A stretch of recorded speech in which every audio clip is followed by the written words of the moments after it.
BP సమగ్ర అభివృద్ధికి చట్టబద్ధమైన బీసీ సబ్ ప్లాన్ అమలు చేయాలి. Telangana Rajyadhikara party demand. SC ST sub plan తరహాలోనే వెనుకబడిన తరగతుల బీసీలు సమగ్ర అభివృద్ధి కోసం చట్టబద్ధమైన బీసీ సబ్ ప్లాన్ ను తక్షణమే అమలు చేయాలని తెలంగాణ రాజ్యాధికార పార్టీ ఆదేశాల మేరకు ఈ రోజు కలెక్టరేట్ కార్యాలయంలో చేరుకొని కలెక్టర్ రాహుల్ రాజుకు వినతి పత్రం సమర్పించారు. ఈ సందర్భంగా తెలంగాణ రాజ్యాధికార పార్టీ రాష్ట్ర కార్యదర్శి బి నగేష్ మాట్లాడుతూ తెలంగాణ రాష్ట్ర జనాభాలో సగానికి పైగా ఉన్న బీసీల సామాజిక ఆర్థిక పరిస్థితులు మెరుగుపడాలంటే ప్రత్యేక బడ్జెట్ కేటాయింపులు మరియు చట్టపరమైన రక్షణ తప్పనిసరిగా అవసరమని పార్టీ నాయకులు పేర్కొన్నారు.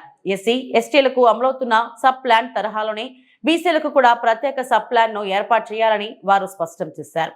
కామారెడ్డి డిక్లరేషన్ లో భాగంగా కాంగ్రెస్ పార్టీ బీసీలకు ప్రతి బడ్జెట్ లో 20,000 కోట్లు కేటాయిస్తామని ఇచ్చిన హామీని అమలు చేయాలని తెలంగాణ రాజ్యాధికార పార్టీ డిమాండ్ చేస్తుందని అన్నారు.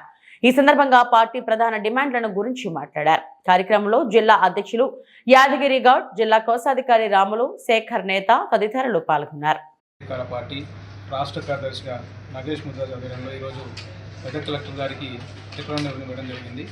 దాంట్లో భాగంగా బీసీలకు కేటాయించిన బడ్జెట్ బీసీలకే ఇవ్వాలని చెప్పేసి డిమాండ్ చేస్తూ ఉన్నాం. బీసీ యువతకు ఎక్కడైతే యువకులు నిరుద్యోగులు ఉన్నారు కదా, వాళ్ళకు కూడా వృత్తిపరంగా డిమాండ్ లేకుండా సబ్సిడీ కూడా కల్పించాలని చెప్పి మేము చెప్తా ఉన్నాం.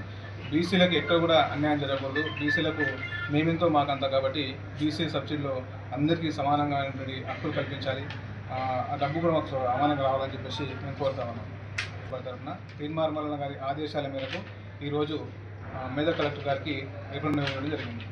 మరిన్ని అప్డేట్స్ కోసం మా ఛానల్ని సబ్స్క్రైబ్ చేయండి.